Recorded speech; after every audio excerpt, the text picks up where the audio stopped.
MDH की हल्दी मिर्ची धनिया करे कमाल। ये रंग दे, ये खुशबू दे, ये तीखा, ये कम पड़े। क्या निराला MDH मसाला।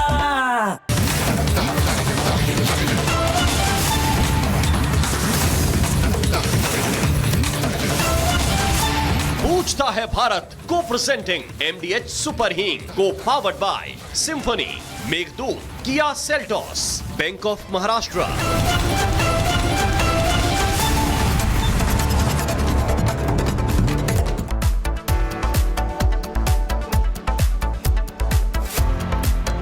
नमस्कार, स्वागत है आपका। पूछता है भारत देख रहे हैं आप। मैं हूं आपके साथ अनामिका पांडे। नमस्कार, मैं हूं आपके साथ शिखा शर्मा। बुलेटिन की शुरुआत करेंगे बड़ी खबर के साथ। आपको बता दें कि कल कोर्ट में होगी निकोलस मादुरो। ये सूत्रों के हवाले से जानकारी मिल रही है। न्यूयॉर्क के कोर्ट में पेश किए जाएंगे मादुरो। अमेरिका में निकोलस मादुरो पर केस चलेगा और शनिवार को यूएस ने वेनेजुएला से मादुरो को पकड़ा था। तो बड़ी खबर आपको बता रहे हैं, सूत्रों के हवाले से जानकारी मिल रही है कि कल कोर्ट में निकोलस मादुरो की पेशी की जाएगी। न्यूयॉर्क के कोर्ट में पेश किए जाएंगे मादुरो। अमेरिका में निकोलस मादुरो पर केस चलेगा और शनिवार को यूएस ने वेनेजुएला से मादुरो को पकड़ा था। तो अमेरिका में निकोलस मादुरो पर केस चलेगा। कल कोर्ट में पेश किया जाएगा। शनिवार को यूएस ने वेनेजुएला से मादुरो को पकड़ा था। उनके घर से उन्हें पूरी प्लानिंग के तहत पकड़ा गया था। केवल मादुरो नहीं, उनकी पत्नी को भी वहां से लेकर अमेरिका आया गया और कल अमेरिका की कोर्ट में निकोलस मादुरो की पेशी होगी। निकोलस मादुरो जिनको वेनेजुएला से कल उठाया गया था और कल उनकी पेशी होनी है यूएस की कोर्ट में। दुनिया की राजनीति में उस वक्त भूचाल आ गया जब अमेरिका ने वेनेजुएला के राष्ट्रपति निकोलस मादुरो को एक बेहद गोपनीय ऑपरेशन में पकड़ लिया था। इस रिपोर्ट में देखिए कि ऑपरेशन मादुरो की इनसाइड स्टोरी क्या है।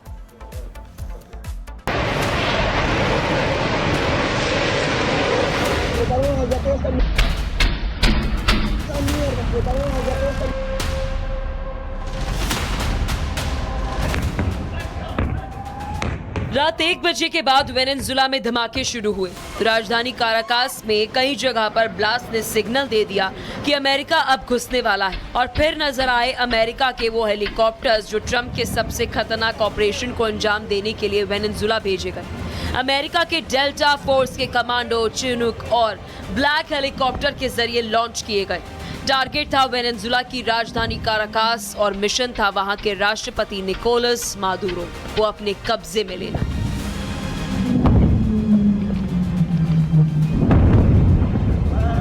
इस मिशन में अमेरिका की एक एलाइट स्पेशल यूनिट शामिल था। ये यूनिट हाई रिस्क और सीक्रेट ऑपरेशंस के लिए जानी जाती है। ट्रंप के हेलीकॉप्टर हवाई अड्डे से उतरे और राजधानी काराकास के ऊपर उड़ते हुए उस जगह पर पहुंचे जहां पर राष्ट्रपति निकोलस मादुरो का घर यानी वहां का राष्ट्रपति भवन है।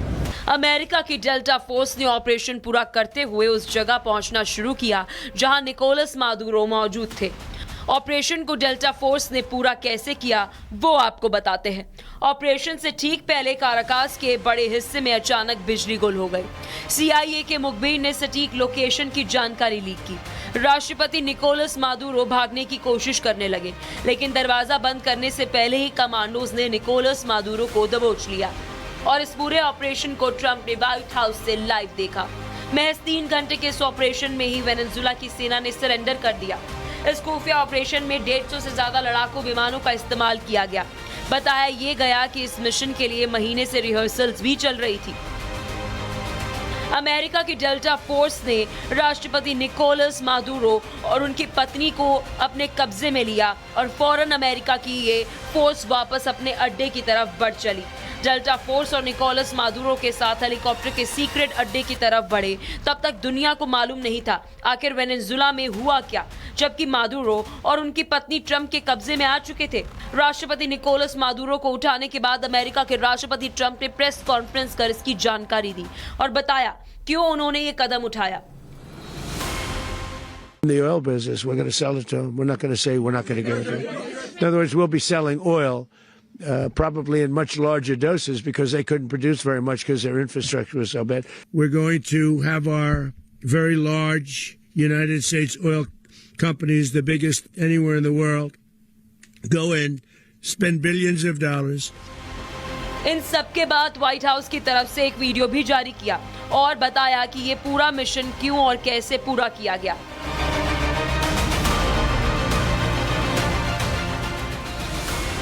अमेरिका ने तमाम सुरक्षा घेरों के बावजूद वेनेजुएला का वो राष्ट्रपति उठा लिया जो पिछले 2 महीने से अमेरिका के मिलिट्री को चैलेंज कर रहा था।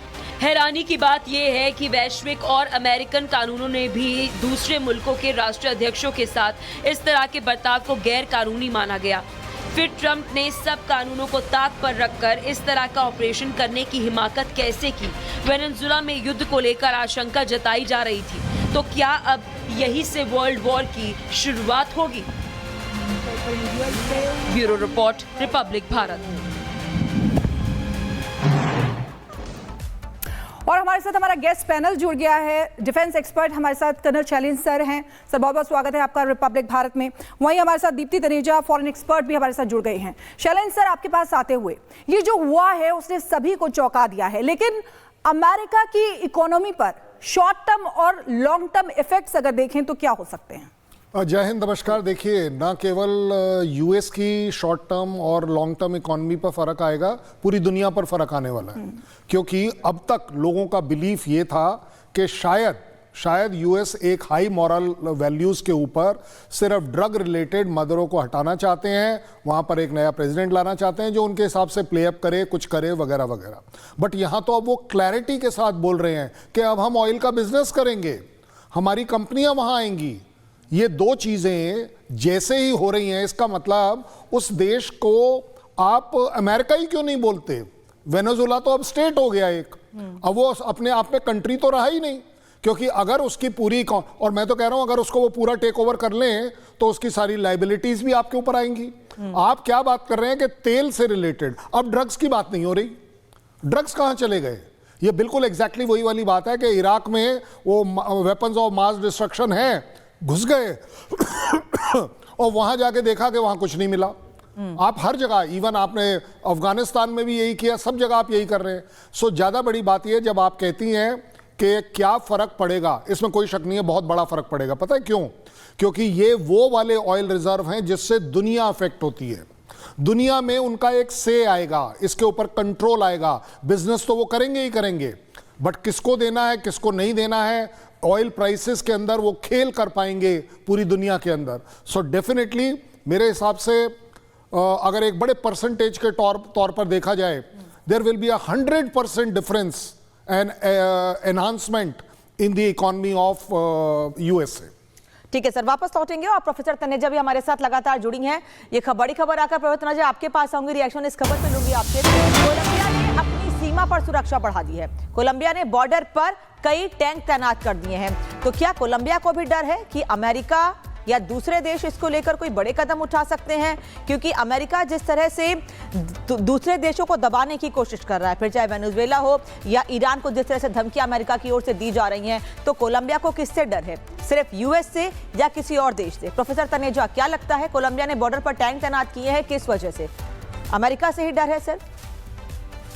जी अनामिका, नमस्कार। आपको भी, शिखा को भी नमस्कार, कर्नल शैलेंद्र को भी नमस्कार। बिल्कुल जो ये इस समय हुआ है, ये अपने आप में अमेरिका ने जो किया है, एक ये बहुत ही, जिसे कहते हैं कि एक सिंबॉलिक, उन्होंने पूरे वर्ल्ड को ये मैसेज दिया है। आप क्योंकि कोलंबिया की बात कर रहे हो, कोलंबिया के कहने पर ही यूएन सिक्योरिटी काउंसिल की और यूएन की मीटिंग हो रही है। बहुत ही शर्मनाक बात मैं कहूंगी कि 2 दिन हो गए ये कार्रवाई होते हुए। भैया, ये कोई स्टॉक मार्केट थोड़ी थी या कोई ये पेट्रोलियम मार्केट थोड़ी थी कि जिसका वीकेंड ऑफ होगा जी और मंडे को खुलेगी। इतनी मेजर घटना, जिसे कहते हैं कि war of act, Kamala Harris भी वहां पे कह रही हैं, ममदानी भी वहां पे कह रहे हैं, उनके अपने जो भी मुद्दे होंगे, लेकिन एक्चुअली ये वॉर ऑफ एक्ट, ये एक्ट ऑफ वॉर, ये एक्ट ऑफ टेररिज्म, ये अभी तक का अमेरिका का या पूरे विश्व में किसी का भी सबसे बड़ा गुंडागर्दी का एक्ट है। क्योंकि इसके लिए अमेरिका पहले भी ये करता आया है, लेकिन ट्रंप ने इसके लिए अपनी कांग्रेस से भी कोई सहमति, जो उनकी वहां की पार्लियामेंट है, उससे नहीं ली है। तो इसके बावजूद भी कोलंबिया के कहने पर कल यूएन की मीटिंग की बैठक की बात हो रही है। तो ये अपने आप में ही बहुत शर्मनाक बात है कि UN has been reduced to a defunct organisation. वो अपना काम उसको खुद करना चाहिए ना। आप जाके थोड़ी पुलिस को बोलोगे कि भैया देखिए वहां ये हो रहा है, अपनी एक मीटिंग कीजिए, अब आप इसके ऊपर कार्रवाई कीजिए। तो कोलंबिया को अपने सेल्फ डिफेंस में तो बिल्कुल वहां पे अपने टैंक्स खड़े करने बहुत जरूरी थे, क्योंकि यहाँ पे देखिए आप टोपोग्राफी समझिए, जो पूरी ये साउथ अमेरिका की जो टोपोग्राफी है, अमेरिका से जुड़ते हुए जब साउथ अमेरिका की टोपोग्राफी आती है, ऊपर है ग्रीनलैंड, अब नॉर्थ अमेरिका में जब हम करते हैं, ऊपर है ग्रीनलैंड जहां गैस की बात हुई है जो अमेरिका को चाहिए, फिर आता है कनाडा जहां पे भी ऑयल रिजर्व्स, गैस रिजर्व्स की बात हुई है, वो अमेरिका को चाहिए, उसको 51st स्टेट बनाना चाह रहा है। फिर नीचे जब हम इधर आ जाते हैं, जिसको हम इस्तमस कहते हैं, जो नॉर्थ साउथ अमेरिका को ज्वाइन करता है, वहां पे सारे देश या तो प्रो ट्रंप रहे हैं, प्रो अमेरिका रहे हैं, या वो जो एंटी थे भी उनमें वो उलटफेर करके ऐसा कुछ करके, जैसे पनामा में पहले उठा लिया गया था, होंडुरास में पहले उठा लिया गया था, तो वहां पे ऐसे ही कर करके अपनी प्रो एक पपेट सरकार बिठा दी गई है। केवल आज की डेट में एक कोलंबिया रहता है और उधर थोड़ा दूर देखें तो क्यूबा रहता है, जो आज भी हॉस्टाइल नेशंस हैं। वेनेजुएला था, अब उसमें भी आपने जो हम देख ही रहे हैं 2 दिन से जो हो रहा है, तो कोलंबिया और क्यूबा जो रहते हैं, तो इसमें कोलंबिया को जैसे कहते हैं, मैं इसमें 2 मिनट से इसको खत्म करूंगी कि सुनो द्रौपदी शस्त्र उठा लो, अब गोविंदना आएंगे। तो जब जो यूएन जैसे बिहेव कर रहा है, तो कोलंबिया को तो अपना सेल्फ को करना ही पड़ेगा ना डिफेंस। ठीक है, दीप्ति जी, शैलेंद्र सर भी कुछ कहना चाहते हैं, इसी को लेकर रिएक्शन देना चाहते हैं। शैलेंद्र सर, मैं एक बड़ी छोटी सी चीज ऐड करूंगा। आपने बोला ना टैंक आ गए हैं, एक सेकंड के लिए सोच लीजिए कि वेनेजुएला ने भी टैंक लगा दिए होंगे। आपको लगता है कोई भी ऑपरेशन जो है ग्राउंड पर हुआ है? कोई बॉर्डर क्रॉस हुआ है? ये सारा बाय एयर हुआ है। वो जो कंप्लीट स्पेशल फोर्सेस जो हैं वो चिन्हुक में आई थी और वो उसी में उसको ले गई। उससे भी बड़ी बात मैं करता हूं, कौन सी ऐसी चीज है, देखिए जब अगर यूएस जैसी कंट्री आपके पीछे पड़ जाए तो रिजल्ट यही होता है जो आपके सामने है। आपके पास अगर कहीं कोई चॉइस है तो वो सिर्फ इतनी है, यहां तो इनके पास एयर डिफेंस भी था भाई। हेलीकॉप्टर अगर एयर डिफेंस को तोड़कर आ गया, मतलब कहीं रिएक्शन ही नहीं हुआ, फाइटर प्लेन तो चलो फिर भी आप वो मैक 1 मैक 2 पता नहीं कौन कौन सी स्पीड पे चलाते हो, हेलीकॉप्टर कैसे अंदर आ जाएगा? आपके पास वो जो आपका S-300 है वो क्यों नहीं चला? दैट मीन्स कहीं ना कहीं अंदर की भी प्रॉब्लम है। Same will go for Colombia. अगर कोलंबिया में किसी भी तरह का कोई ऑपरेशन यूएस अगर करेगा, take my word on it, ये जो 2 टैंक खड़े हैं ये खड़े रह जाएंगे। सर लेकिन एक सवाल ये भी उठता है कि जो कॉन्फ्लिक्ट है वो रीजनल वॉर का रूप भी ले सकते हैं। आपके पास वापस लौटेंगे इसी बीच इस बीच बड़ी खबर का पहले रुख कर लेते हैं। स्पेन में मादुरो के समर्थन में प्रदर्शन हो रहा है। अब देखिए प्रदर्शन भी शुरू हो गए हैं। स्पेन में मादुरो के समर्थन में प्रदर्शन हो रहा है और सूत्रों के वजह से जानकारी भी मिल रही है कि कल पेशी भी उनकी होने वाली है। वहीं कोलंबिया ने भी अपनी सीमा पर सुरक्षा बढ़ा दी है। कोलंबिया ने बॉर्डर पर टैंक तैनात कर दिए हैं, जिसके बारे में भी बात कर रहे थे। तो अब प्रदर्शन भी शुरू हो गए हैं। करना शैलेंद्र सर, आपसे मैं यही सवाल करूंगी, आपके पास आऊंगी, लेकिन समर्थन में प्रदर्शन हो रहे हैं और केवल स्पेन में ही नहीं बल्कि फ्रांस में भी प्रदर्शन की तस्वीरें हमने आपको दिखाई थी कि पेरिस में किस तरह से अमेरिका के झंडे जलाए जा रहे हैं, वहां नाराजगी सामने आ रही है। दरअसल वेनेजुएला में जो ट्रंप ने किया वो इतिहास में दर्ज हो गया है, क्योंकि दुनिया ने पहली बार देखा कि कैसे सरेआम एक राष्ट्रपति को किडनैप किया गया। वेनेजुएला की राजधानी काराकास में जब शुक्रवार की आधी रात को अचानक सन्नाटा छा गया और पूरे शहर की बत्ती सी गुल हो गई, तो किसी को अंदाजा भी नहीं था कि अगले 140 मिनट इतिहास बदलने वाले हैं। यह राष्ट्रपति डोनाल्ड ट्रंप की वो दादागिरी थी जिसने दुनिया के सबसे सुरक्षित माने जाने वाले बंकर की धज्जियां उड़ा दी। इनसाइड स्टोरी की शुरुआत होती है महीनों पहले से, जब अमेरिकी जासूसों ने मादुरो के घर जैसा एक हूबहू मॉडल तैयार किया। उसमें रिहर्सल शुरू की गई थी। अमेरिका को मादुरो के बेडरूम से लेकर उनके पालतू जानवरों तक की खबर थी। अब मादुरो अमेरिका की एक काल कोठरी में है और उन पर ड्रग्स और हथियारों की तस्करी का मुकदमा तक चलेगा, और वहीं से प्लानिंग शुरू हुई थी मादुरो की किडनैपिंग की। और इस बीच एक और बड़ी खबर आपको बता दें, वेनेजुएला में अमेरिकी हमले पर पोप ने चिंता जताई है। वेनेजुएला के लोगों की भलाई सबसे ऊपर होनी चाहिए। वेनेजुएला की संप्रभुता की गारंटी दे अमेरिका। अब देखिए पोप जो कह रहे हैं वो चिंता कर रहे हैं और ये कह रहे हैं कि वेनेजुएला की संप्रभुता की गारंटी अब अमेरिका दे। वेनेजुएला के लोगों की भलाई सबसे ऊपर होनी चाहिए। कर्नल शैलेंद्र सर, देखिए ये पहला सवाल यही कि क्या ये कॉन्फ्लिक्ट रीजनल वॉर का रूप ले सकता है, और ये जो बात कह रहे हैं पोप कि अमेरिका ये गारंटी दे वेनेजुएला के लोगों की सुरक्षा की, इसको आप कैसे देखते हैं? नहीं देखिए, पोप साहब से मेरी रिक्वेस्ट है, वो करेंगे कैसे? आप एक बात बताइए, 40 लोग तो मर गए, ऑलरेडी मर गए। अच्छा, दूसरी बात, आपने खुद ही डिक्लेयर कर दिया है ट्रंप साहब ने कि अब इकॉनमी हम चलाएंगे, देश हम चलाएंगे, हम प्रेसिडेंट अपॉइंट करेंगे। दैट मीन्स ये देश का और क्या तोड़ना चाहते हो आप? इस देश में बचा क्या है जिसकी इकॉनमी ऑलरेडी इतनी सफर कर रही थी? मैं तो कहता हूं अगर ट्रंप में हिम्मत है और यूएस में हिम्मत है तो उसकी लायबिलिटीज को टेक ओवर करिए ना। आप तो असेट्स के पीछे पड़े हैं, जो फायदे वाली चीजें हैं। आप अगर कल आप यहां का तेल बेचते हैं, आज की तारीख में उनका तेल क्या है? वो उन्होंने अपना एक राष्ट्रीय संपत्ति के तौर पर उसका जो कंपनीज का जो ट्रेड है वो राष्ट्रीयकरण कर रखा है। अब आप क्या करेंगे? आप उसे प्राइवेटाइज करेंगे। प्राइवेटाइज का मतलब क्या है कि देश छोड़ दीजिए, कंपनी को फायदा होगा। वो कंपनी अगर वेनेजुएला की होती तो भी मैं मान लूंगा। वो कंपनी डिक्लेयर्ड पॉलिसी के तौर पर यूएस की होगी। ऑयल वो कंट्रोल करेंगे, ऑयल वो बेचेंगे। वेनेजुएला में और है क्या? बची गरीबी, वो आप लोगों के ऊपर छोड़ देंगे कि चलिए जी आप गरीब थे, अभी हैं, रहेंगे। सैंक्शन थोड़ी ना हट गए। और अगर सैंक्शन हट भी गए तो सैंक्शन का जो सबसे बड़ा प्रभाव है वो ऑयल पे पड़ना था, क्योंकि वेनेजुएला ऑयल नहीं बेच पा रहा था। अब आप आ गए, आप बेचेंगे और उसका जो पैसा है वो आप कमाएंगे, आप इनको थोड़ी ना देकर जाएंगे। तो पोप साहब का जो अपील है उसका आंसर मैं आपको स्ट्रेट अवे दे रहा हूं, ऐसा कुछ नहीं होने वाला। पब्लिक ही सफर करेगी, वेनेजुएला ही सफर करेगा। सर, एक और बड़ी खबर आ रही है, उस पर भी रिएक्शन लेंगे आगे। वेनेजुएला में सत्ता का हस्तांतरण जरूरी है, ब्रिटेन का यह कहना है।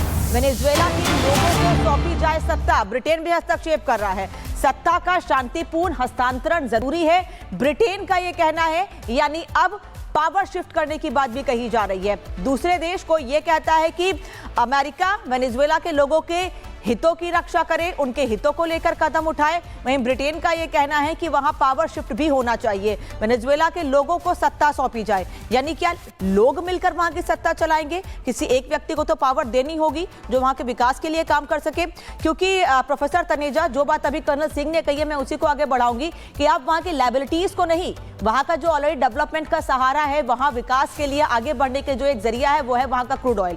और उस वहां के ऑयल को लेकर कल ही ट्रंप ने यह बात कह दी थी, जब मीडिया से बात कर रहे थे, एक संदेश दे दिया था कि हम वेनेजुएला के रीग्रोथ के लिए काम करेंगे, वेनेजुएला को और मजबूत करने के लिए काम करेंगे और उसके लिए हमारा सबसे बड़ा हथियार होगा वहां का क्रूड ऑयल।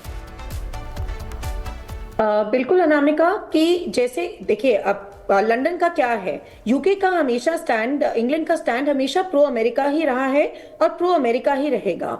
तो वो जो स्टैंड ले रहे हैं, वहां पोप स्टेटमेंट देते हैं कि अमेरिका को बिल्कुल उसकी संप्रभुता का वेनेजुएला का ध्यान रखना चाहिए। इमीडिएटली वहां से लंदन की स्टेटमेंट आ जाती है, यूके से स्टेटमेंट आती है कि वहां की जो सत्ता है वहां के लोगों को सौंप दो। अरे भाई, कौन से लोगों को सौंप दो? तो यही तो वो जो पोप ने बात कही उसको नेगेट करने के लिए कह दिया कि भैया वहां की जिम्मेदारी हमारी नहीं है, हम केवल उनके असेट्स की बात करेंगे, जिम्मेदारी वहां के वो लोग संभालें। जैसे वो लिबिया में करते आए हैं, जैसे उन्होंने इराक में किया, जैसे उन्होंने पनामा में किया, होंडुरास में किया। एक एग्जांपल नहीं, बथेरियों एग्जांपल्स हैं जहां जहां वो पपेट सरकार बनाते रहे हैं। तो वहां की जनता को सरकार सौंपने का मतलब ही यही है कि पहले बात हो रही थी मरिया मचाडो के लिए, पूरा का पूरा मुझे तो ये जो पीस प्राइज वाला जो खेल है वो भी पूरा एक प्लान स्ट्रैटेजी के तहत लग रहा है जो हुआ था। पहले कहते हैं कि मरिया मचाडो इमीडिएटली स्टेटमेंट देती हैं जब ये सब घटनाक्रम होता है। तो मरिया मचाडो की स्टेटमेंट आती है कि now is the time for freedom, now is the time for resuming power, country the hour of freedom has arrived. फिर उनके बाद ट्रंप की स्टेटमेंट आ जाती है that she is not mature and she does not have the support of the people to become the president there. फिर वो अपनी स्टेटमेंट कह देती है कि अरे भैया, मैं अपने लिए थोड़ी कह रही थी, मैं वहां के जो विपक्ष के जो प्रमुख थे, जिन्होंने प्रेसिडेंशियल कैंडिडेट जो थे, एडमेंडो गोंजाल्वेस ऐसा कुछ नाम है, उनके लिए कह रही हूं, उनको प्रेसिडेंट बना देना चाहिए। तो ये सत्ता लोगों को सौंप देने का मतलब सीधा सीधा यही है कि भैया अपनी गरीबी, अपनी अनएम्प्लॉयमेंट, अपने जितने मुद्दे हैं वो सब तुम संभालो, हम यहाँ आएंगे, अपनी अमेरिकन कंपनीज यहाँ पे अपने तेल लगाएंगी, तेल के कुएं में ही केवल वो इन्वेस्ट करेंगी, तेल के कुएं से ही जो प्रॉफिट आएगा वो अपना लेके कमाएंगी। सिंपल सीधी स्ट्रैटेजी है। मुझे तो केवल तेल और अपने प्रॉफिट से मतलब है, इसके अलावा ट्रंप भाई साहब को ना कुछ सूझता है ना उनको कुछ और दिखाई देता है। बिल्कुल। कल्याण शैलेंद्र सर, स्ट्रैटेजी की बात दीप्ति जी कर रही हैं, लेकिन आपसे मेरा ये सवाल है कि साइबर वॉरफेयर और प्रॉक्सी ग्रुप्स का भी इस्तेमाल क्या इसमें हो सकता है? नहीं, देखिए, जब आप इस तरह का काम करते हैं तो आप सभी चीजों को इस्तेमाल करेंगे। प्रोपोगंडा वॉरफेयर भी करेंगे, साइबर भी करेंगे, इंफॉर्मेशन भी करेंगे। ये जो अभी चल रहा है इंफॉर्मेशन वॉरफेयर नहीं है तो क्या है? ये जो आपने अभी अभी दिखाया कि ब्रिटेन ने बोला है, ब्रिटेन को अगर एक्चुअली कुछ करना है ना, वो यहां से नाक नहीं पकड़ रहा, वो बोल रहा है देखिए मैं यहां से पकड़ के दिखाऊंगा।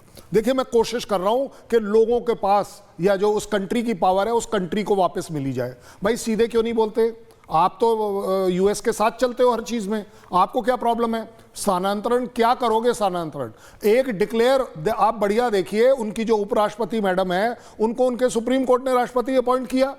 आप देख लीजिए ट्रंप ने रिजेक्ट कर दिया कि नहीं, उनमें काबिलियत नहीं है, वो नहीं कर पाएंगी, उनका पॉपुलर बेस नहीं है। अरे भाई ये तो अभी थ्योरेटिकल बात चल रही है, प्रैक्टिकल क्या कर कर दिखाओगे? आप तो थ्योरी, जो कि एक सुप्रीम कोर्ट अगर फॉर व्हाटएवर रीजन इस समय एक्चुअली देखा जाए क्या ऑप्शन था वेनेजुएला के पास, यही ऑप्शन था कि उपराष्ट्रपति थोड़ी देर के लिए टेक ओवर कर ले और कुछ स्टेबिलिटी लाएं, कुछ बातचीत करें वगैरह वगैरह। यहां आपने पहले ही रिजेक्ट कर दिया है।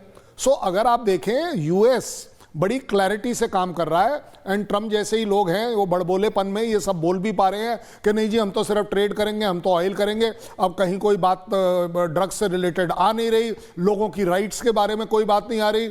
आप अच्छा चलिए प्रेसिडेंट्स ले लीजिए, अफगानिस्तान में थे, अफगानिस्तान का क्या भला करा इन्होंने या क्या भला करके छोड़कर आए? आप बता दीजिए मुझे। ये म्यांमार में थे, म्यांमार में इन्होंने क्या भला कर दिया? कौन सा वो कंट्री जो है वो डेवलप्ड कंट्री के तौर पर डेवलप हो गया?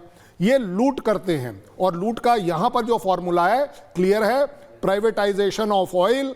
प्राइवेट कंपनीज यूएस की वहां आएंगी, ऑयल को कंट्रोल करेंगी, उसको सेल करेंगी। एज अ गवर्नमेंट यूएस पूरी दुनिया में उस सेल को कंट्रोल करेगा, किसको देना है, किसको नहीं देना है, किसको किस रेट पे देना है, किसको किस रेट पर नहीं देना है। और वहीं पर ये जो लड़ाई का जो तरीका होता है ना, ये लड़ाई चल रही है इकोनॉमी की। There is no other war going on in the world. सभी के सब अपनी इकोनॉमी को बचाना और बढ़ाना चाहते हैं और दूसरी की इकोनॉमी को गिराना चाहते हैं। Thank you so much colonel Singh और प्रोफेसर तनेजा, आप लोगों का जुड़ने के लिए और पूरी जानकारी हमें देने के लिए कि आखिर मादुरो को किडनैप करने का जो आरोप लग रहा है उसके बाद आगे क्या होगा, क्योंकि कल मादुरो को यूएस की कोर्ट में पेश भी किया जाना है। सबकी नजरें होंगी कि क्या क्या चार्जेस उन पर होंगे और कितनी सजा उनको हो सकती है। थैंक यू सो मच आप दोनों का। बिल्कुल। और कैसे मादुरो पकड़े गए हैं ये हम अपने दर्शकों को बता दें। देखिए डेल्टा फोर्स जो यूएसए आर्मी की सबसे घातक यूनिट है उसने पकड़ा। अंधेरे का फायदा उठाया गया क्योंकि पूरे काराकास की बिजली को काट दिया गया था।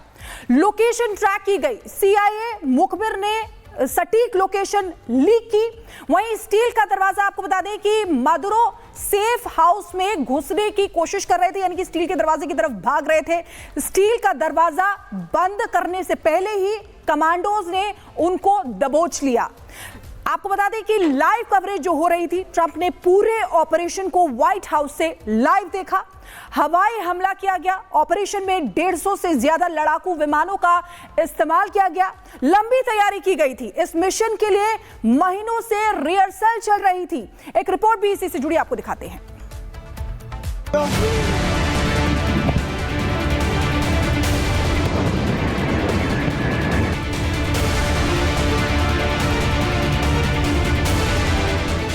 यूएस एक्शन, वेनेजुएला में सत्ता परिवर्तन।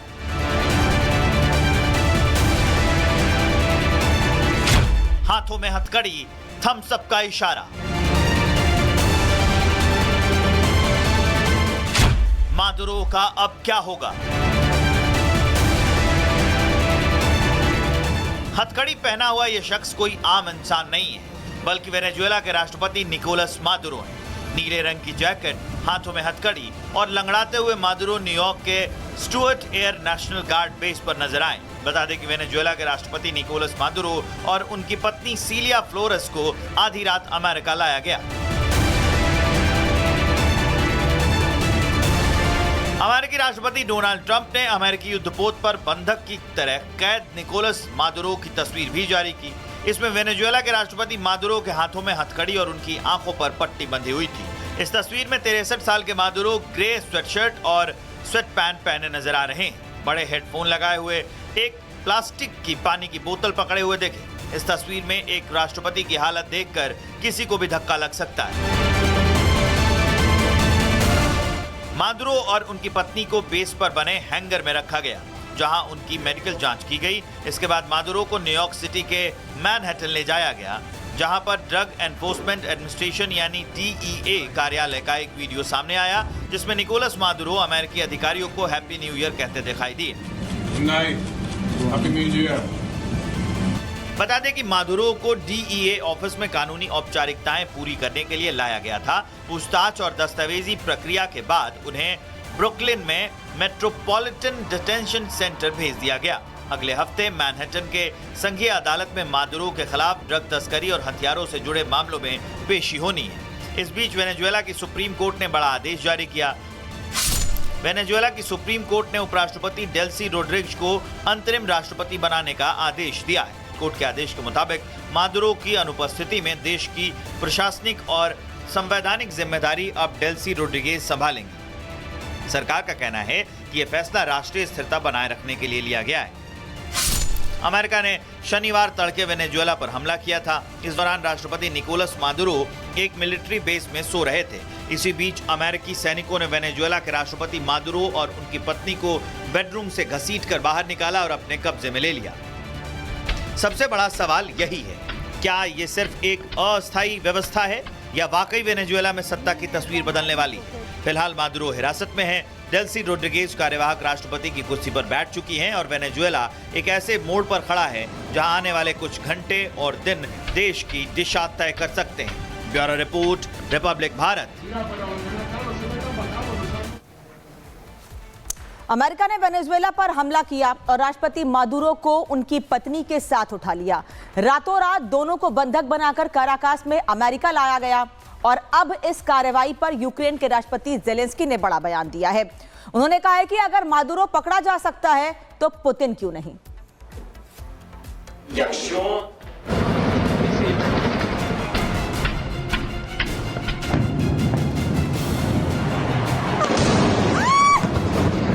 रात का अंधेरा और वेनेजुएला पर अमेरिकी फौज का बड़ा हमला।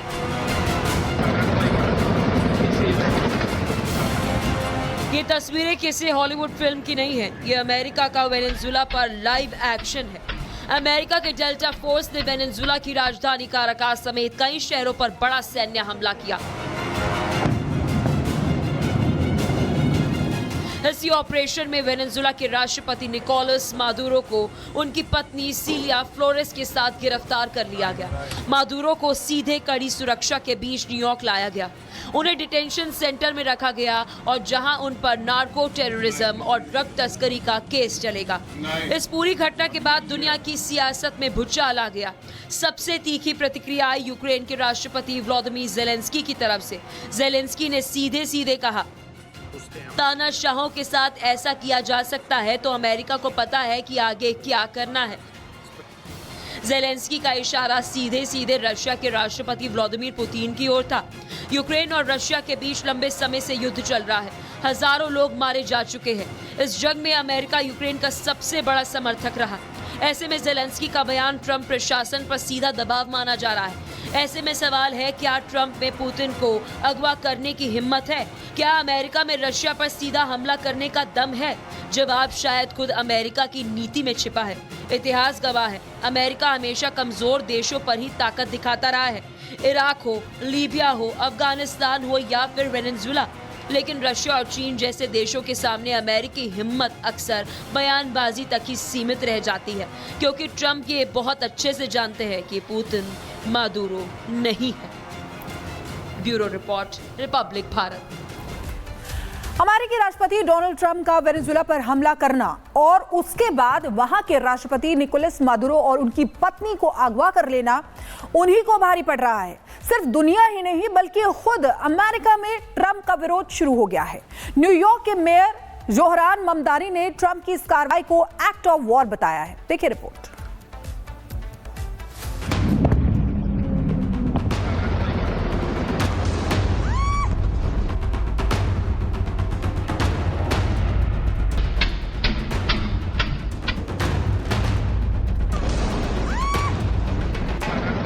ट्रंप का टशन, दुनिया में टेंशन। ट्रंप की मनमानी, ममदानी ने लगाई क्लास। वेनेजुएला पर कार्रवाई पड़ेगी भारी। वेनेजुएला पर अमेरिकी हमले के बाद अब राष्ट्रपति डोनाल्ड ट्रंप दुनिया ही नहीं बल्कि अपने ही देश में घिरते दिख रहे हैं। मादुरो और उनकी पत्नी को अगवा कर अमेरिका लाने की कार्रवाई को जहां रूस, चीन और ईरान ने खुली दादागिरी बताया, वहीं न्यूयॉर्क के मेयर जोहरान ममदानी ने ट्रंप को सीधे सीधे कटघरे में खड़ा कर दिया। ममदानी ने निकोलस मादुरो को पकड़ने के लिए की गई अमेरिकी कार्रवाई को एक्ट ऑफ वॉर बताया। उन्होंने एक्स पर लिखा, किसी संप्रभु देश पर अकेले हमला करना युद्ध जैसा कदम है और ये देश और अंतर्राष्ट्रीय कानून का उल्लंघन है। सत्ता बदलने की ये खुली कोशिश सिर्फ विदेशों तक सीमित नहीं है, इसका सीधा असर न्यूयॉर्क पर भी पड़ता है। यहाँ रहने वाले हजारों वेनेजुएला वासी पर इसका असर पड़ेगा। फिर मैदान में उतरी अमेरिका की पूर्व उपराष्ट्रपति कमला हैरिस। हैरिस ने मादुरो को क्रूर तानाशाह कहा, लेकिन साथ ही ट्रंप पर भी बड़ा हमला बोला। उन्होंने एक्स पर लिखा, ट्रंप के कदमों से अमेरिका ना तो सुरक्षित हुआ है और ना ही मजबूत। मादुरो क्रूर तानाशाह है, लेकिन ट्रंप की कार्रवाई गैरकानूनी और मूर्खतापूर्ण है। ये ड्रग्स या लोकतंत्र के बारे में नहीं, बल्कि तेल और इलाके पर कब्जे की इच्छा के बारे में है। सोशल मीडिया पर ट्रंप की इस कार्रवाई को तानाशाही करार दिया जा रहा है। लोग सवाल कर रहे हैं कि क्या ट्रंप अमेरिका को सुरक्षा दे रहे हैं या अपने ही देश को एक और अनावश्यक जंग में झोंक रहे हैं। आज ट्रंप दुनिया के सामने भी कटघरे में हैं और अपने देश में भी सवालों से घिरे हुए हैं।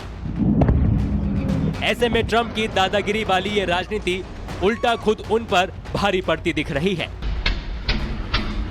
Bureau report, Republic Bharat. Venezuela में तख्ता पलट की गूंज भारत तक सुनाई दे रही है। मुंबई में एक जनसभा के दौरान असदुद्दीन ओवैसी ने ट्रंप के एक्शन का जिक्र किया। ओवैसी ने कहा कि अगर ट्रंप घर में घुसकर मादुरो को पकड़ सकते हैं तो पीएम मोदी क्यों नहीं पाकिस्तान में छिपे आकाओं पर एक्शन लेते। एक रिपोर्ट देखिए।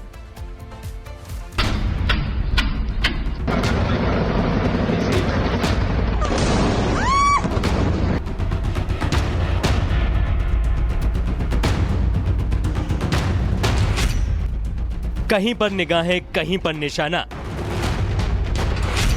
ओवैसी का पीएम मोदी पर निशाना। ट्रंप की तरह पीएम मोदी ले एक्शन। 26/11 के आतंकियों को घसीट लाएं।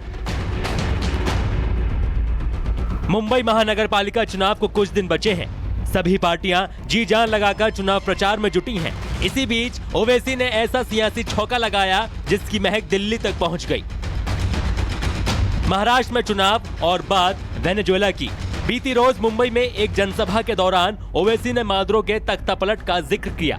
ओवैसी ने कहा, जब अमेरिकी राष्ट्रपति ट्रंप वेनेजुएला में घुसकर मादुरो को पकड़कर ला सकते हैं तो फिर हमारे प्रधान सेवक पीछे क्यों हैं? अगर ट्रंप कर सकता है तो क्या आप कम है? जब ट्रंप कर सकता है तो आपको भी करना पड़ेगा। आखिर ओवैसी ने ऐसा क्यों कहा? इसके पीछे की पूरी वजह जानते हैं। दरअसल मुंबई में बीएमसी चुनाव है, ऐसे में 26/11 हमले की बात होना लाजमी है। तो ओवैसी कहां चूकने वाले थे? ओवैसी ने पीएम मोदी से मुंबई आतंकी हमले के साजिशकर्ताओं को घसीटकर लाने की मांग की। ओवैसी ने कहा कि अगर ट्रंप कर सकता है तो आपको भी करना पड़ेगा।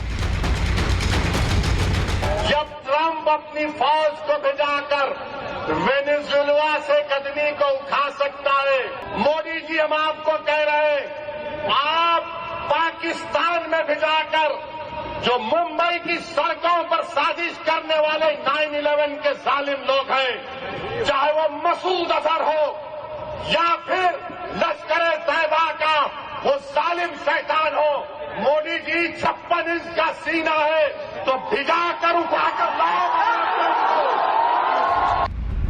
बता दें, 3 जनवरी को अमेरिकी सैनिकों ने एक सीक्रेट ऑपरेशन के दौरान वेनेजुएला के राष्ट्रपति निकोलस मादुरो और उनकी पत्नी फ्लोरेस को उनके बेडरूम से अगवा कर लिया।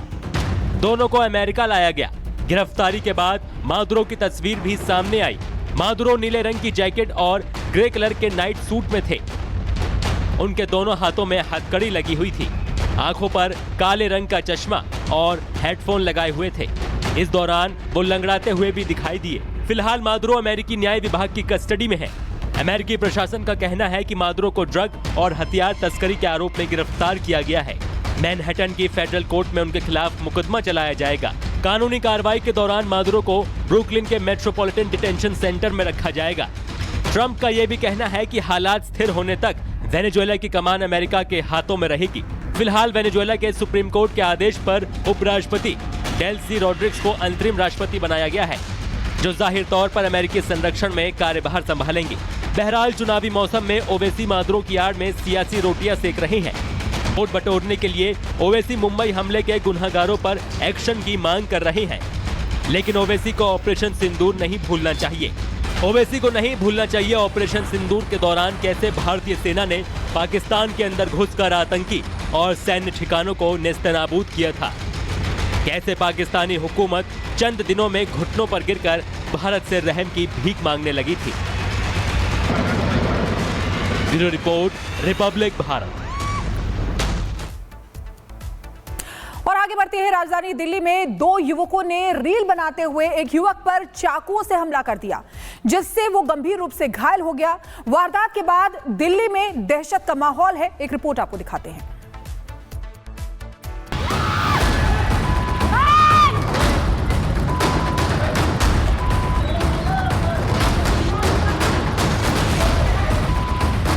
दिल्ली के जहांगीरपुरी में ऐसी खबर सामने आई है जो आपकी रूह को झकझोर कर रख देगी। दिन दहाड़े खुलेआम बर्बरता की हद पार की गई। 2 युवकों को चाकू मारा गया, उन्हें बुरी तरह घायल किया गया और असंवेदनशीलता इतनी कि यह घिनौना काम करते हुए वीडियो बनाया गया। ये वीडियो न सिर्फ आपके दिल को दहला कर रख देगा, बल्कि ये सोचने पर भी मजबूर कर देगा कि आखिर हमारा समाज किस दिशा में जा रहा है।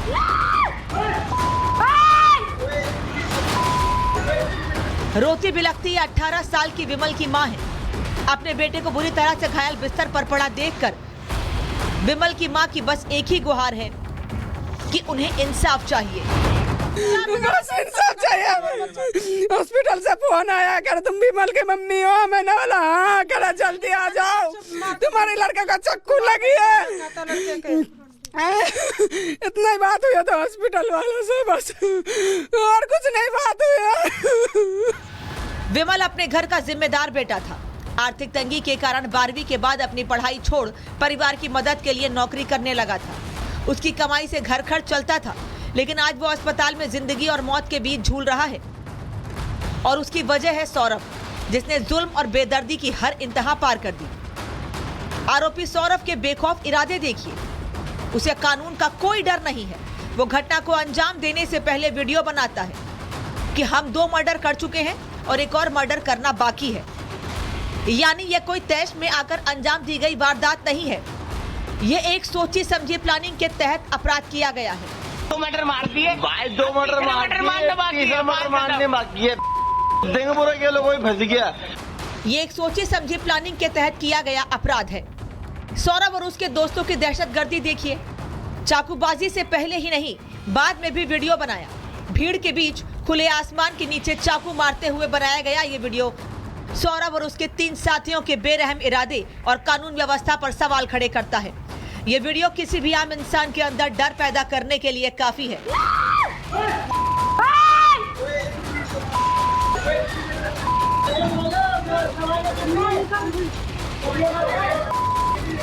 सौरभ यहाँ भी नहीं रुकता है, एक और वीडियो अपलोड करता है। वो हैवान 2 लोगों को अपना शिकार बना चुका था, लेकिन उसे अपनी काली करतूत का रत्ती भर भी पछतावा नहीं था। ये कैसी गुंडागर्दी है, ये कैसी दरिंदगी है जो इंसान को इतना पागल बना सकती है। ये पागलपन ही तो है कि सौरभ को अपनी टी-शर्ट पर खून के छींटे और हाथ में धारदार चाकू अच्छा लग रहा था। जिन युवकों के खून के छींटों को सौरभ गर्व से दिखा रहा है, वो अस्पताल में दर्द से जूझ रहे हैं। ठीक से बोल भी नहीं पा रहे। मुंह से बस एक ही बात निकल रही है कि हमें नाजायज मारा गया, हमारी कोई गलती नहीं थी। पता था कि हमको बस इतना ही बता पाया था कि नाजायज में मैं मारा गया हूँ। मुझे 6 चक्कू मारे गए हैं, उसके अंदर 6 सुराख कर दिए शरीर के अंदर। नाजायज का बताया जा रहा था, इतना ही बता रहा। अभी तो वो कि नाजायज वो बोल पा रहा था, इससे ज़्यादा नहीं अभी बोल पा रहा। अभी वो सीरियस हालत में, अभी भी हॉस्पिटल में ही पड़ा हुआ है, सीरियस में।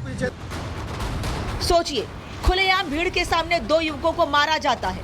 हत्या की वारदात वहां सीसीटीवी में रिकॉर्ड होती है। 2 युवक अस्पताल में जिंदगी और मौत के बीच जंग लड़ रहे हैं, लेकिन उनके गुनहगार खुलेआम घूम रहे हैं।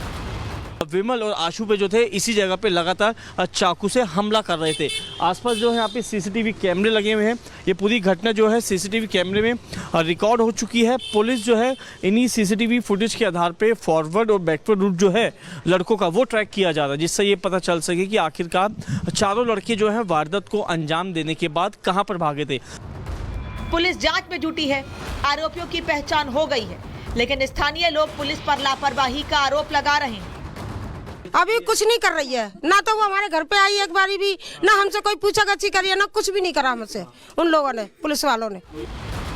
जांच जारी है, जल्द ही आरोपियों की गिरफ्तारी भी हो जाएगी, लेकिन ये वारदात जहांगीरपुरी के लोगों के मन में लंबे समय तक रहेगी। ये डर वो शायद ही कभी निकाल पाएंगे। इस वारदात से कई सवाल पैदा हो गए हैं कि आखिर देश का युवा किस ओर जा रहा है। इन युवाओं को मर्डर जैसी वारदात इतनी छोटी क्यों लगती है?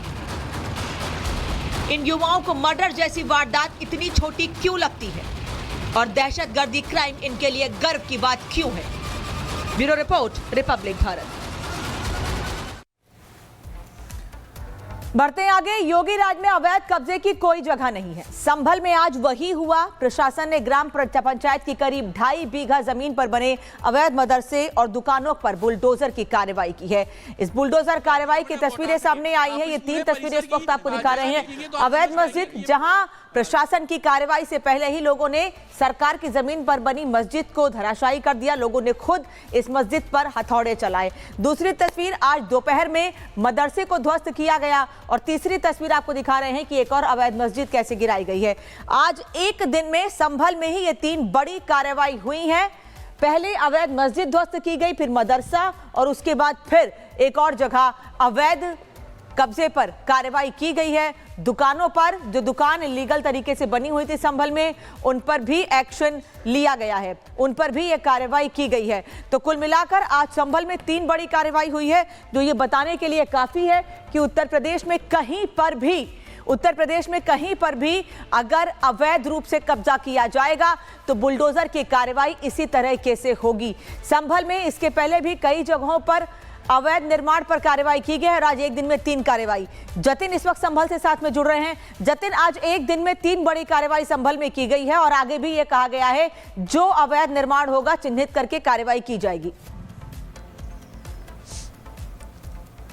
बिल्कुल, देखिए, रिपब्लिक भारत से बात करते हुए डीएम संभल ने साफ कहा कि संभल को 100% अतिक्रमण मुक्त कराना है। और यही तस्वीर आज देखने को मिली कि 3 अलग अलग लोकेशंस पर जो बुलडोजर कार्रवाई है वो देखी गई। लेकिन सबसे महत्वपूर्ण ये था कि प्रशासन का बुलडोजर पहले पहुंचता सुबह, उससे पहले एक मस्जिद लोगों ने खुद से गिरा ली। लेकिन दूसरी जगह जहां पर 2.5 बीघा जमीन थी, वहां पर मदरसा चल रहा था। ना सिर्फ मदरसा चल रहा था बल्कि कुछ दुकानें भी चल रही थी, जिसको आज पूरे तरीके से जमींदोज किया गया। तीसरी वो मस्जिद थी जो कि लोगों ने खुद तोड़ने की कुछ दिन पहले शुरुआत की थी, जिसके बाद प्रशासन को लगा कि अतिक्रमण वो खुद हटा लेंगे। लेकिन तस्वीरें जस की तस कि प्रशासन के जाने के बाद वो मस्जिद बदस्तूर उसी तरीके से खड़ी रही। वहां पर जब आज प्रशासन पहुंचा तो 4 बुलडोजर के जरिए उस पर भी अतिक्रमण हटाने की जो कार्रवाई है वो शुरू की गई। हालांकि उसको हटाने में थोड़े दिन का समय और लगेगा, क्योंकि शाम 5 बजे जब अंधेरा हुआ तो बुलडोजर कार्रवाई वहां पर रोकी गई है। लेकिन साफ मैसेज है संभल प्रशासन की तरफ से कि संभल में जहां जहां अतिक्रमण होगा वहां पर ही बुलडोजर कार्रवाई होगी। और आने वाले दिनों में इसी तरीके से जो अभियान है वो साफ तौर पर आपको चलता हुआ नजर आएगा। ना सिर्फ आज बल्कि इससे पहले भी संभल में जहां पे अतिक्रमण हुआ, चाहे वो तालाब की जगह हो या जो प्राचीन कूप बोले जाते हैं, उनको एक बार फिर से शुरू करने की मुहिम चलाना हो। लेकिन संभल हिंसा के बाद से संभल इसलिए भी चर्चाओं में रहा, एक तो हिंसा यहां पर हुई, दूसरा जो अतिक्रमण हुआ उसको लेकर बुलडोजर कार्रवाई बहुत तेजी से शुरू की गई। और उसी कड़ी में आज 3 जगहों पर बुलडोजर एक्शन देखने को मिला। साथ ही कल भी कुछ ऐसी जगह चिन्हित की गई है जहां पर अतिक्रमण है, वहां पर भी कार्रवाई की जाएगी। लेकिन सबसे महत्वपूर्ण जिन जगहों पर बुलडोजर कार्रवाई की जा रही है वो कानून के तहत की जा रही है। पहले खुद मौका दिया जाता है कि आप अपना अतिक्रमण खुद से हटा लें। अगर वो खुद से नहीं हटाते हैं तो बाकायदा जुर्माना लगाया जाता है। ना सिर्फ जुर्माना लगाया जाता है बल्कि बुलडोजर के जरिए उन सभी जगहों को अतिक्रमण मुक्त कराने का जो काम है वो प्रशासन करता है। और यही कारण है कि चाहे वो डीएम संभल हो या एसपी संभल, दोनों मौके पर मौजूद रहते हैं। लेकिन एक अलग तस्वीर आज इसलिए भी देखने को मिली कि जिस जगह से अतिक्रमण हटाया गया उसी जगहों को उसी गांव के गरीब लोगों में बांट दी गई। तकरीबन 20 ऐसे परिवार आज आवंटन उस जमीन का किया गया 20 परिवारों को। और कहीं ना कहीं उनके चेहरों पे आज खुशी इसलिए देखने को मिली क्योंकि एक सपना होता है हर इंसान का कि उनका घर बने और और उस घर के लिए जब जमीन आपको दे दी गई और जमीन भी तकरीबन 80 वर्ग मीटर दी गई है, जो एक परिवार के लिए काफी सफिशिएंट है, तो ये अलग तरीके की तस्वीर आज संभल में देखने को मिली थी, जहां पर अतिक्रमण तो हटाई लेकिन कुछ परिवारों को वो अतिक्रमण मुक्त कराने के बाद जमीन भी आवंटित कर दी गई प्रशासन की तरफ से। और जल्द चाहे वो सीएम योजना हो या प्रधानमंत्री आवास योजना, उनके जरिए उन जगहों पर घर बनते हुए भी आपको आने वाले दिनों में देखने को मिलेंगे। तो अच्छी तस्वीर भी देखने को मिली, लेकिन अतिक्रमण को लेकर प्रशासन की कार्रवाई लगातार जारी है और यही कारण है कि बुलडोजर एक्शन आने वाले दिनों में भी आपको संभल में साफ तौर पर देखने को मिलेगा। जी ठीक है चेतन, बहुत बहुत शुक्रिया। लेकिन बुलडोजर का खौफ जो है वो अतिक्रमणकारियों में साफ साफ देखा जा सकता है। बहुत बहुत शुक्रिया जितन हमारे साथ जुड़ने के लिए। और इसी बीच बड़ी खबर का रुख करते हैं। केंद्रीय ऊर्जा मंत्री मनोहर लाल खट्टर का बयान सामने आया है। भारत के पानी का भारतीयों के लिए इस्तेमाल हो। पाकिस्तान ने सिंधु जल संधि का इस्तेमाल किया है, भारत के डेवलपमेंट प्रोजेक्ट्स में रुकावट डाली है, मौजूदा प्रोजेक्ट की स्पीड बढ़ाई जा रही है। मनोहर लाल खट्टर ने ये कहा है। आपको बता दें कि सिंधु जल संधि के सस्पेंशन के बाद पहली बार भारतीय ऊर्जा मंत्री ने जम्मू कश्मीर में हाइड्रो इलेक्ट्रिक पावर प्रोजेक्ट का रिव्यू किया। वो रिव्यू करने पहुंचे थे, 2 दिन के रिव्यू के लिए जम्मू कश्मीर पहुंचे और काम में तेजी लाने के निर्देश उनकी तरफ से दिए गए हैं, जिसमें उन्होंने बड़ी बातें यहां पर कही है। उन्होंने कहा है कि भारत के पानी का भारतीयों के लिए ही इस्तेमाल हो। पाकिस्तान ने सिंधु जल संधि का इस्तेमाल किया है और भारत के डेवलपमेंट प्रोजेक्ट्स में रुकावट डाली है और इसीलिए जो मौजूदा प्रोजेक्ट्स हैं वहां पर उनकी स्पीड बढ़ाई जा रही है। तो ये बड़ी बात उन्होंने कहा है। और उन्होंने ये भी कहा कि पाकिस्तान को भारत के साथ बातचीत के लिए पीएम मोदी की रखी गई शर्तें माननी होगी। तो ये तमाम बड़ी बातें यहां पर मनोहर लाल खट्टर बोलते हुए नजर आए। 2 दिन के रिव्यू करने के लिए वो पहुंचे थे जम्मू कश्मीर में।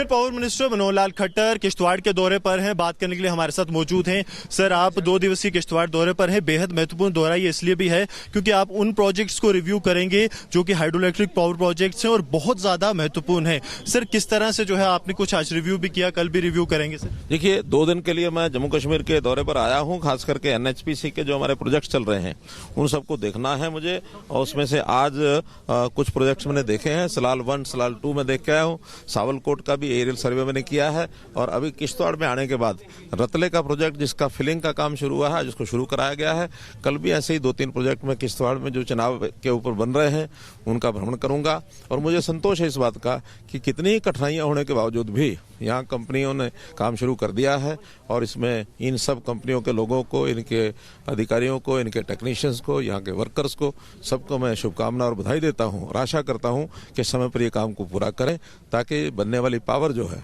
वो देश के तो काम आएगी ही, जम्मू कश्मीर के लिए भी लाभदायक होगा और यहाँ के लोगों को रोजगार का एक कारण भी बनेगा। Suspension of Indus water treaty, Sindhu जल समझौते को जो है सस्पेंड करने के बाद एक पहला विजिट है देश के पावर मिनिस्टर का इन प्रोजेक्ट्स को रिव्यू करना। सर, मंशा क्या है? क्या इन प्रोजेक्ट्स को जो है तीव्र किया जाए गति को, उसके लिए जो है फोकस है? निश्चित रूप से, क्योंकि यहाँ की जो आवश्यकता है, चाहे वो पानी की हमारी आवश्यकता है, चाहे बिजली का उत्पादन है, ये सब ज्यादा हम बढ़ाएंगे। और जिस प्रकार के इंडस वाटर ट्रीटी का जो चीजें थी उसमें पाकिस्तान की ओर से जो बाधाएं पैदा की जाती थी उसको अब कभी स्वीकार नहीं किया जाएगा, क्योंकि इंडस वाटर ट्रीटी को अब एबेंस में रखा गया है। और जब तक आतंकवाद को वो बल देते रहेंगे, उसका समर्थन करते रहेंगे, तब तक पाकिस्तान के साथ। तो भारत ने यह साफ कर दिया है कि अब भारत का पानी पाकिस्तान को नहीं मिलेगा। हालांकि पाकिस्तान इसको लेकर इंटरनेशनल मुद्दा बनाता रहा, लेकिन भारत पर इसका कोई असर नहीं पड़ रहा। शिखा, बिल्कुल। और यहाँ वक्त तो चला एक छोटे से ब्रेक का, लेकिन ब्रेक के बाद भी खबरों का सिलसिला जारी रहेगा। बने रहिए रिपब्लिक भारत के साथ। अब आया असली स्वाद। अब आया स्वाद। जब स्वाद के पड़े हो लाले तो MDH का चंकी चाट मसाला डालें। MDH का चंकी चाट मसाला। MDH